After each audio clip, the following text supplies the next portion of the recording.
During the experiment, tiny snakes came crawling out of the alien girl's mouth.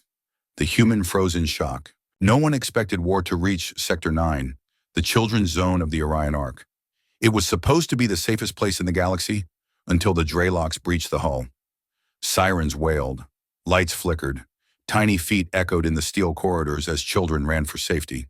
In the middle of it all, Kyle, a 10-year-old Earthborn boy, stumbled and fell, frozen by fear. But not everyone ran. Zairi, the small alien girl with glowing yellow eyes and green skin, stopped in her tracks. She looked no older than Kyle, but there was something ancient in her expression, something fierce. Behind them, the shadows moved. One of the Draylocks, a monstrous invader, was crawling fast, its blade-like limbs clicking on the floor. It was going to reach Kale in seconds. Kale turned his head, eyes wide. "Ziri, run!" But Ziri didn't move away. Instead, she picked up a fallen sword. The weapon was heavy, made for adults, but Ziri's fingers tightened around the hilt like she was born for this moment. Her voice, calm and sharp, sliced the air.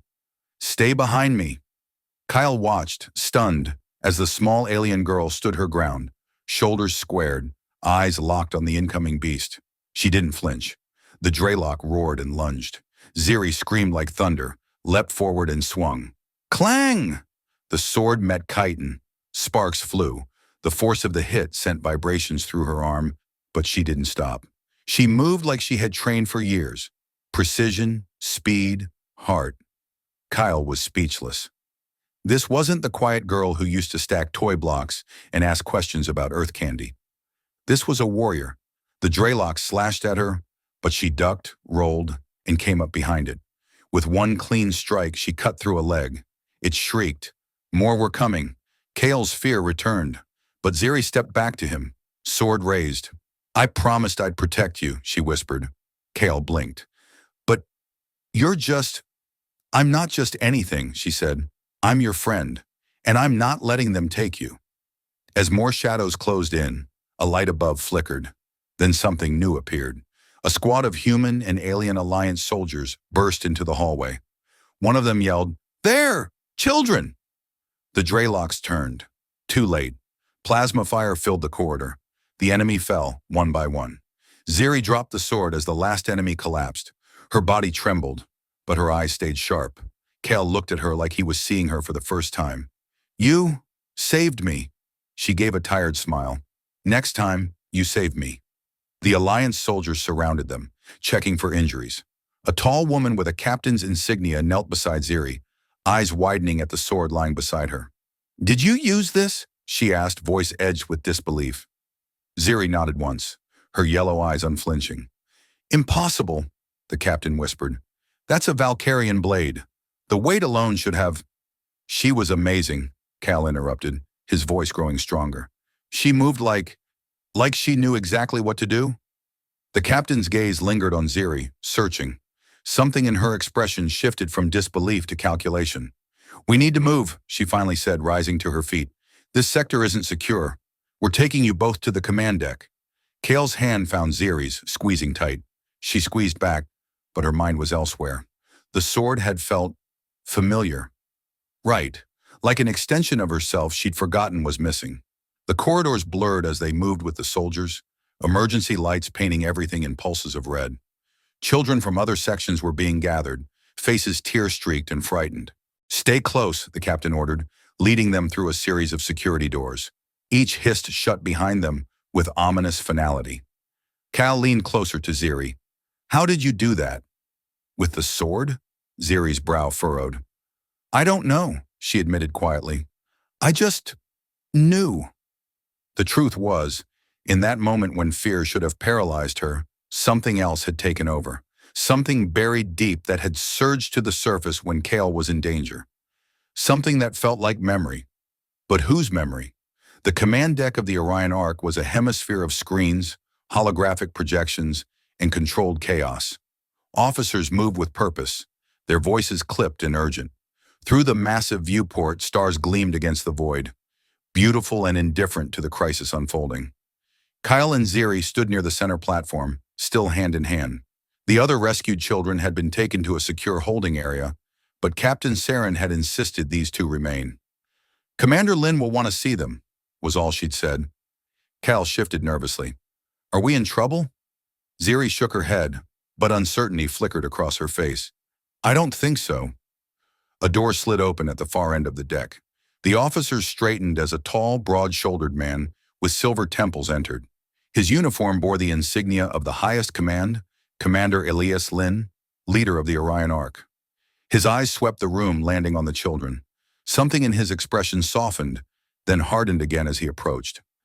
Captain Saren tells me you fought a Dreylock, he said without preamble, addressing Ziri directly. His voice was deep but gentle, a contrast to his imposing presence. Ziri stood straighter. I protected my friend. With a Valkyrian blade, he added. It wasn't a question. A murmur rippled through the deck. Officers exchanged glances. May I see your hands? Commander Lin asked, kneeling to her level. Ziri hesitated, then extended her small green hands. The commander examined them carefully, turning them over to study her palms. His expression grew troubled. The markings, he murmured. They're beginning to show. What markings? Kyle asked, peering at Ziri's hands. To his surprise, faint silver lines were appearing on her palms, intricate patterns that seemed to pulse with their own inner light. Ziri stared at her hands in confusion. I don't understand. This never happened before. Commander Lin rose, his decision made. Captain Saren, secure the room. Level 10 clearance only. Officers without the requisite security level filed out immediately. When only 5 remained, the commander activated a privacy shield. The ambient sounds of the deck muted. What's happening to me? Ziri asked, a tremor in her voice. The commander's eyes held a mixture of wonder and concern. You're not what you think you are, child. She's my friend, Kale interjected protectively. She's Ziri. Yes, Commander Lin agreed, but she's also something else. Something we thought was lost forever. He turned to Ziri. Have you ever wondered why you're the only one of your kind on this ark? Ziri's yellow eyes widened. It was a question she'd asked herself many times, lying awake in her sleeping pod, surrounded by children from dozens of worlds but none like her. I was told my parents left me here for safety, she said quietly, that they would return when they could. A shadow crossed the commander's face. That was a simplification. The truth is more complicated. On the main display, he brought up an image of a lush world with twin moons and sprawling crystal cities. The beauty of it made both children catch their breath. This was Valkar, Commander Lin said, home of the Valkyrians, master strategists, philosophers, and warriors. The sword you wielded was theirs. Ziri stared at the image, something stirring deep inside her. Recognition, longing. 20 years ago, the Dreylocks attacked Valkar without warning or mercy. We believed no Valkyrians survived. His eyes fixed on Ziri. Until today. The revelation hung in the air, heavy with implication. Cal turned to Ziri, eyes wide. You're a Valkyrian? The last Valkyrian, Commander Lin corrected gently. And the markings appearing on your hands are proof. They only manifest when a Valkyrian first connects with their ancestral weapon. It's a kind of awakening. Ziri looked down at her hands, the silver patterns growing more distinct. But I don't remember anything about Valkar. I don't remember being whatever you say I am. You were an infant when we found you, Commander Lin explained, the sole survivor of a diplomatic vessel that escaped the massacre. We placed you in the children's sector to give you a normal life, free from the burden of your heritage. But those monsters today, Captain Saren added, they may have sensed what you are. Dreylocks and Valkyrians have a bitter history that predates even our records. Kale squeezed Ziri's hand tighter. That's why she could use the sword when no one else could? Commander Lin nodded. Valkyrian weapons respond only to those with Valkyrian blood. They're extensions of the wielder, not just tools. Ziri's mind raced, trying to absorb the revelation. She wasn't just an orphaned alien. She was the last survivor of an entire civilization. The weight of it pressed down, suffocating. I don't want to be different, she whispered, more to Kale than anyone else. I just want to be Ziri. Kale's expression was fierce with loyalty. You are Ziri. You're my friend. Nothing changes that. The moment was interrupted by a deafening alarm. Red emergency lights bathed the command deck. Breach on levels 3 through 7, an officer shouted. Multiple entry points. It's a coordinated attack. The main screen shifted to security feeds, showing Dreylocks pouring through tiers in the hull. more numerous than before. "They're heading for the command deck," Captain Saren announced grimly. Commander Lin's expression darkened. "They're coming for her." The command deck transformed into a fortress within minutes. Security barriers dropped into place, weapons were distributed, and battle stations manned. Through it all, Ziri stood motionless, the revelation about her identity still reverberating through her mind. "We need to move you both to the escape pods," Commander Lin said, his voice taut with urgency. "No," Ziri replied, surprising herself with the steadiness in her voice. "I'm tired of running." The silver markings on her palms had spread up her wrists now, glowing with an inner light that pulsed in time with her heartbeat. She could feel something stirring inside her. Knowledge, memory, purpose. Cal watched the transformation with a mixture of awe and fear. Not fear of Ziri, but for her. His friend was changing before his eyes, standing taller, her yellow gaze more focused and intense. "Bring me the sword," she said, her voice somehow deeper, more resonant. Captain Saren exchanged looks with the commander. "Sir, she's just a child." "Am I?" Ziri asked quietly. "Or am I the last of the Valkyrians?" Commander Lin studied her for a long moment, then nodded to an officer. "Bring the Valkyrian blade from secure storage." Cal stepped closer to Ziri. "You don't have to do this. We can hide, escape." "They'll never stop hunting me," Ziri interrupted, her voice gentle but firm. "I understand that now, and they'll hurt anyone who stands in their way." Her eyes met his, "Including you." The officer returned with the sword, presenting it with reverence. It was the same weapon Ziri had wielded earlier, but now in the proper light they could see its true beauty. The blade gleamed with an iridescent sheen, patterns etched into the metal that matched the markings spreading across Ziri's skin. She reached for it without hesitation. The moment her fingers closed around the hilt, a shock wave of energy pulsed outward. The lights on the command deck flickered, every screen momentarily distorted. Ziri gasped as memories flooded her mind. Not her own, but those of her ancestors, carried in her blood and awakened by the sword. Generations of Valkyrian warriors, their knowledge, their skills, their purpose. Her eyes flew open, glowing brighter than before. "I remember," she whispered, wonder and sorrow mingling in her voice. "Not everything, but enough." Kyle watched in awe as Ziri tested the sword's weight, moving it through forms and stances that looked ancient and lethal. This was still his friend, but she moved differently now, with the grace and confidence of someone far older. "The Dreylocks aren't just invaders," she said, her voice carrying knowledge beyond her years. "They're collectors. They consume civilizations, absorb their knowledge, then erase them from existence." Her eyes narrowed.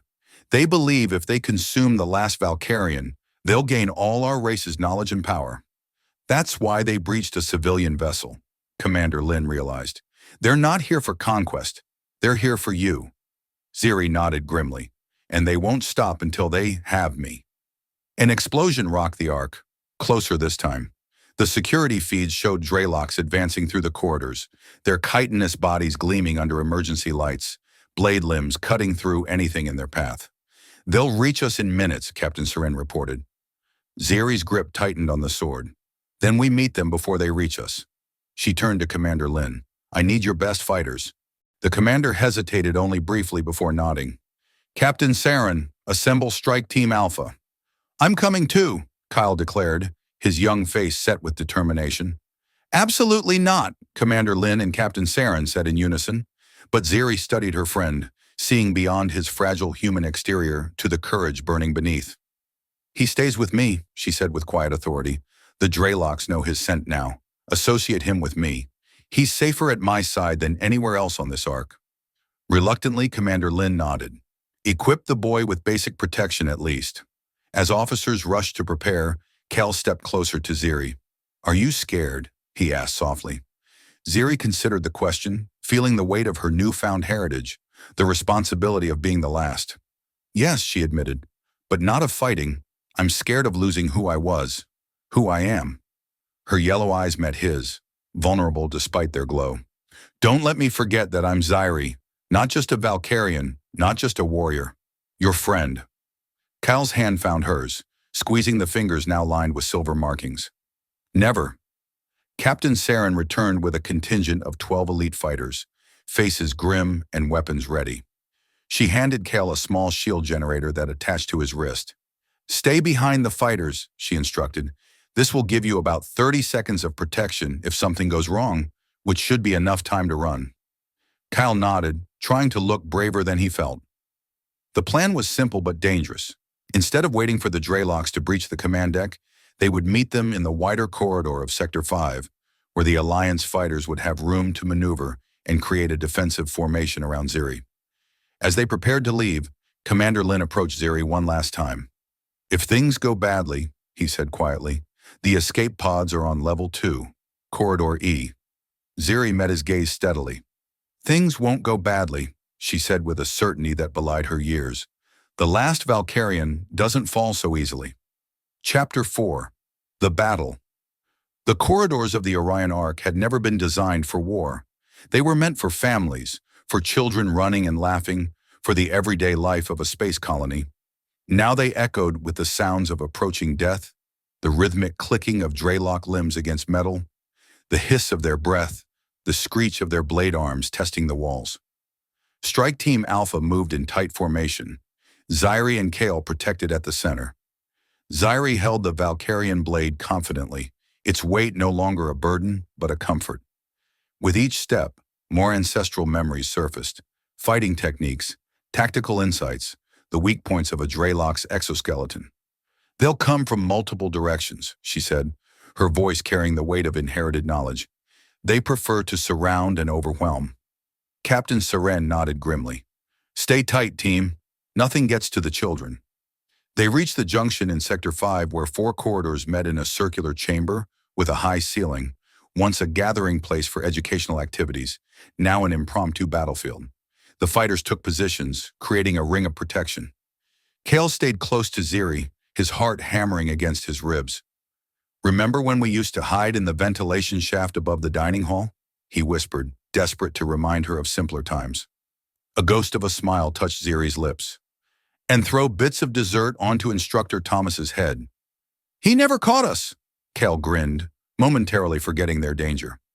Ziri's smile widened. "We were a good team."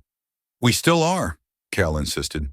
The moment of connection was shattered by a sound like ripping metal. One of the corridor doors bulged inward, then another. The Draylocks were forcing their way through.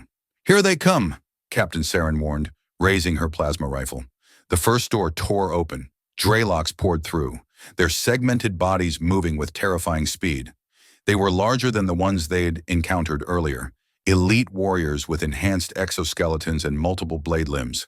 The Alliance fighters opened fire immediately, plasma bolts striking chitin with precise accuracy.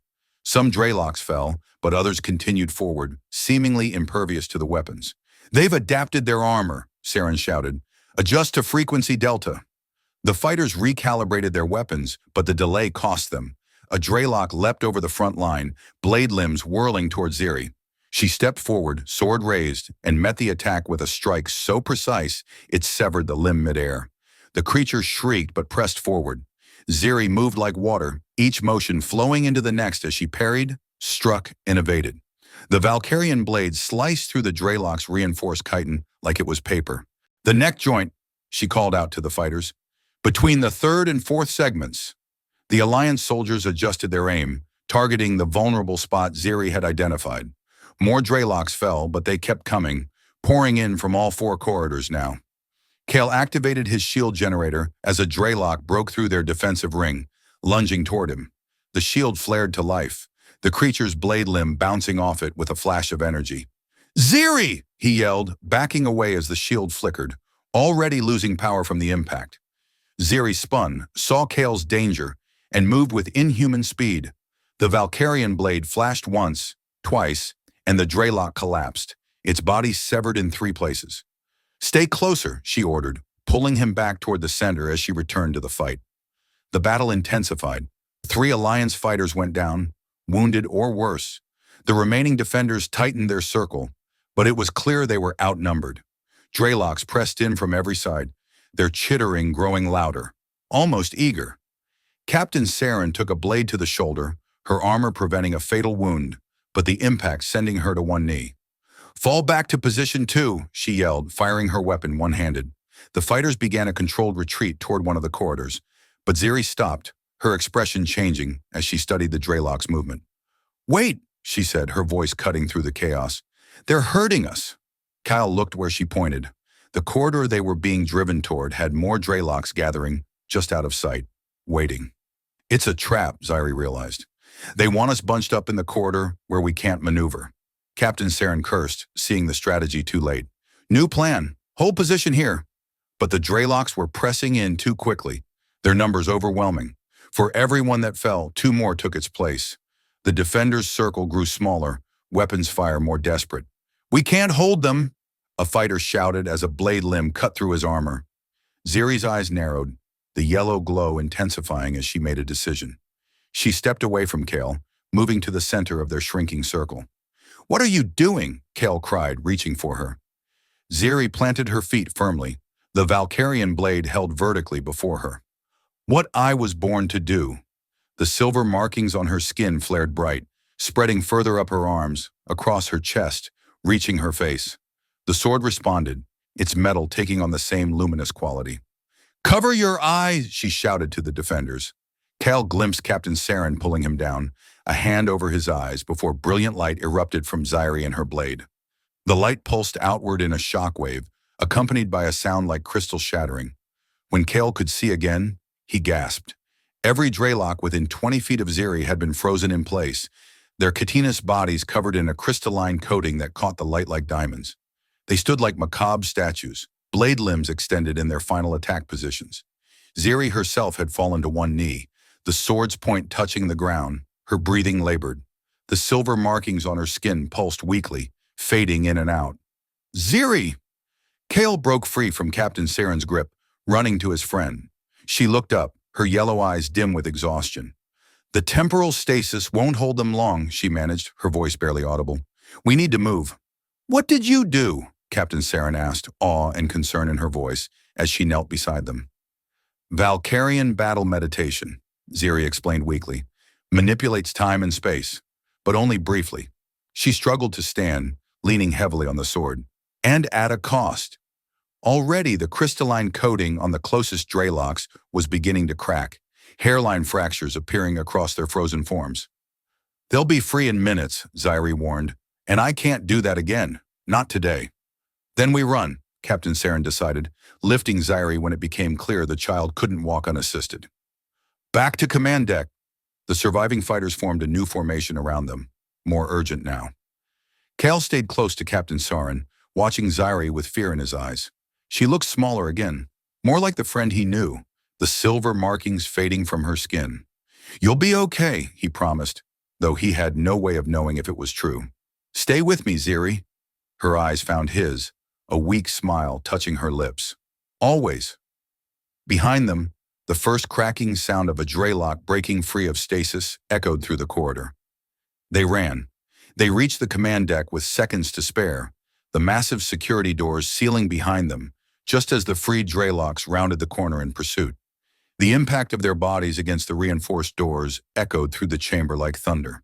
Commander Lin's face showed momentary relief at their return, quickly replaced by concern when he saw Ziri's condition. Medical team, he barked.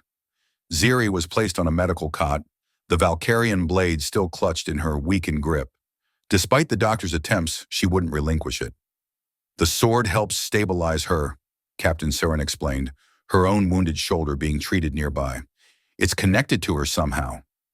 Cal refused to leave Ziri's side, his small hand holding hers as doctors scanned her with various instruments, their expressions growing more perplexed with each reading.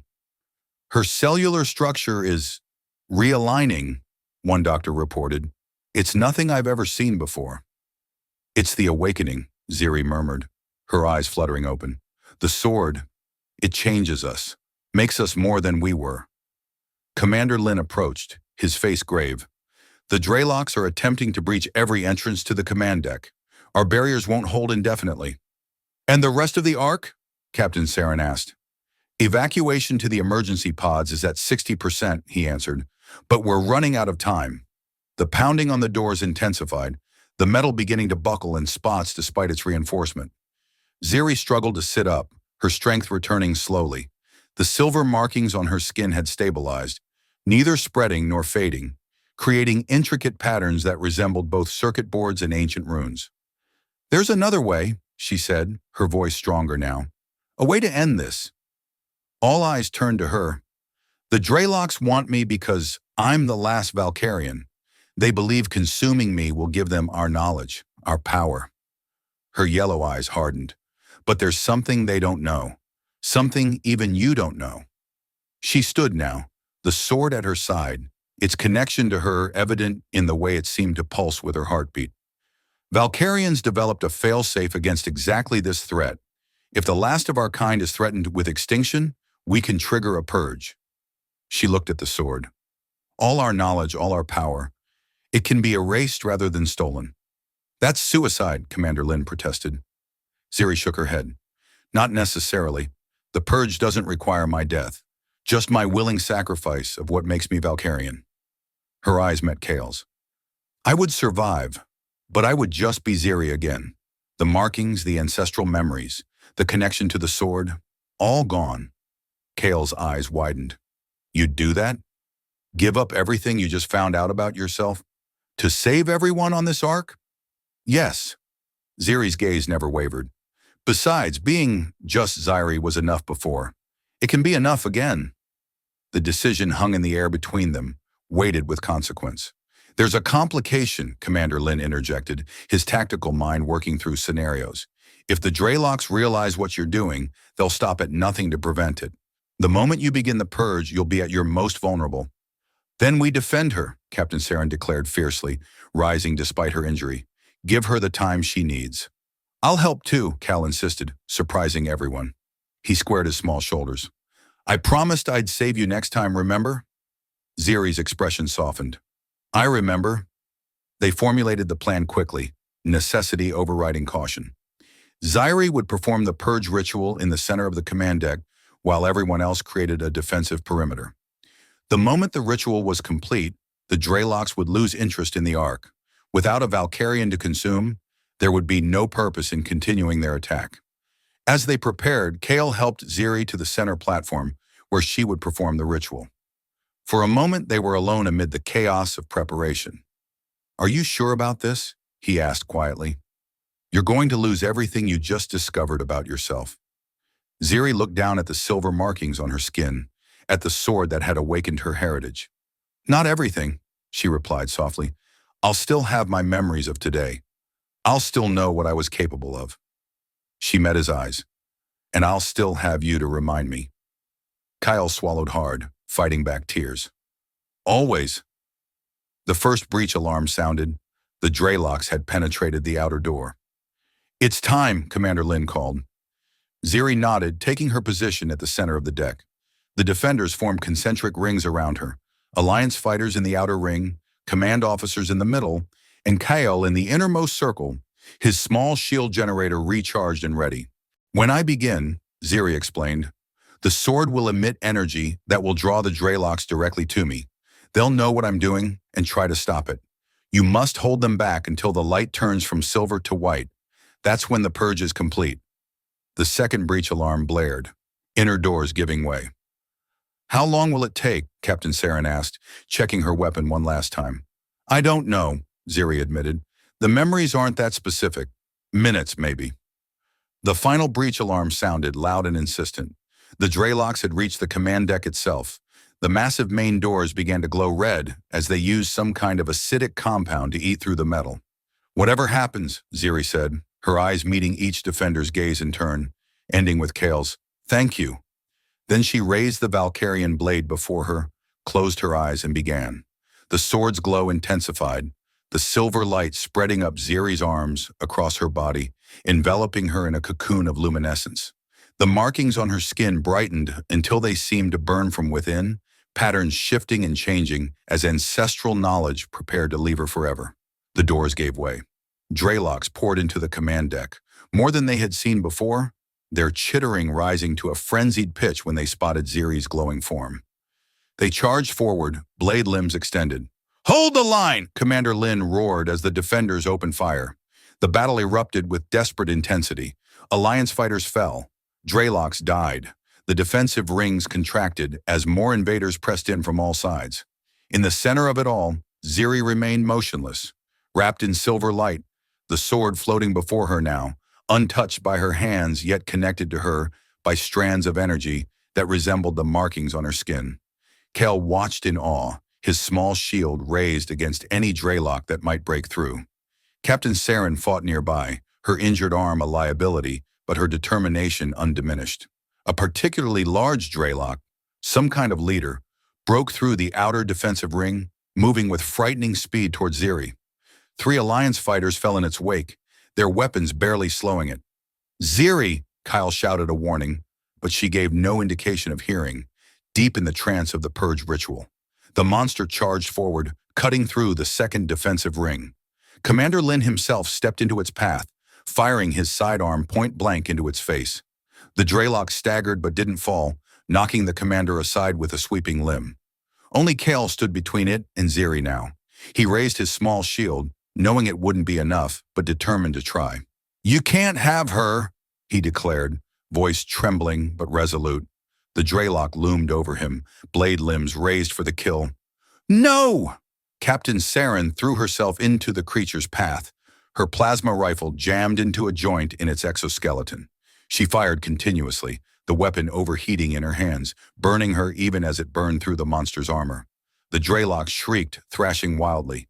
One blade caught Saren across the chest, sending her flying backward. But she'd done enough damage.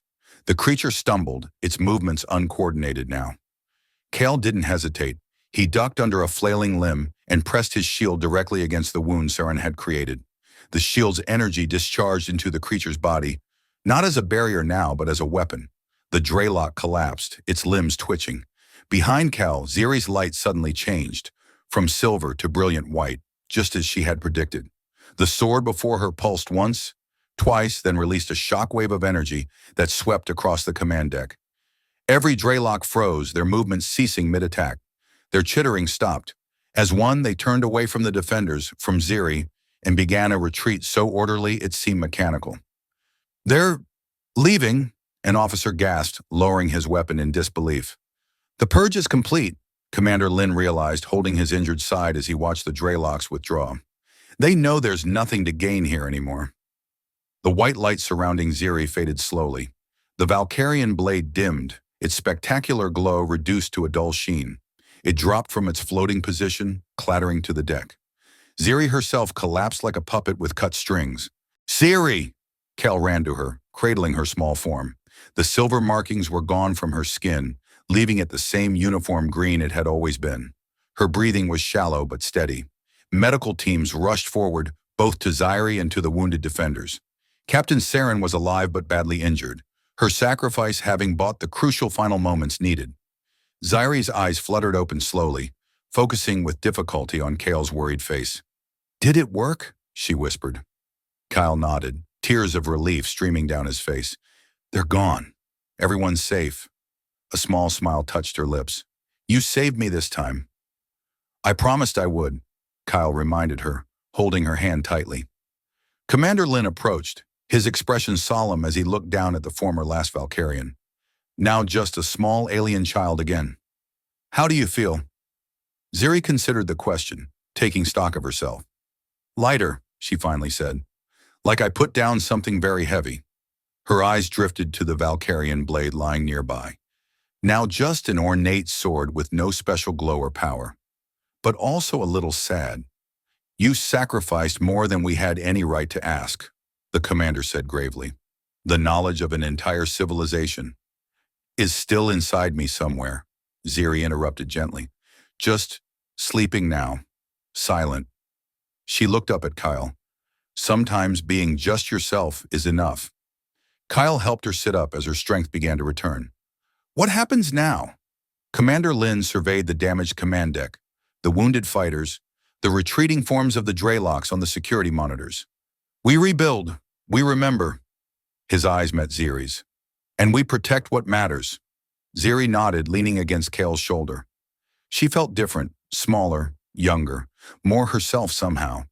The weight of an entire civilization's last hope no longer pressed upon her. Yet something remained, a core of strength she hadn't known she possessed until today. "I'd like to keep the sword," she said suddenly. "Not to use, just to remember."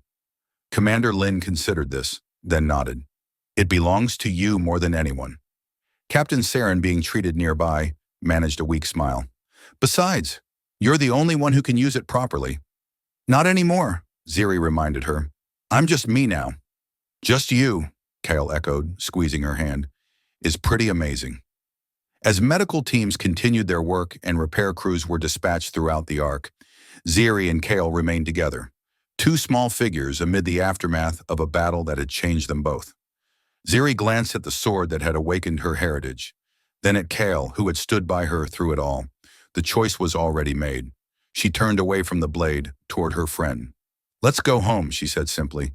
And in those words was a promise that whatever came next, whatever she had been or would become, the most important thing was the connections she cherished now. Not the weight of the past or the uncertainty of the future, but the certainty of friendship in the present. "Home," Cal agreed, helping her to her feet. Behind them, the Valkyrian blade lay quiet, its purpose fulfilled. Its wielder had chosen a different path, not the last of an ancient race, but the first of her own story.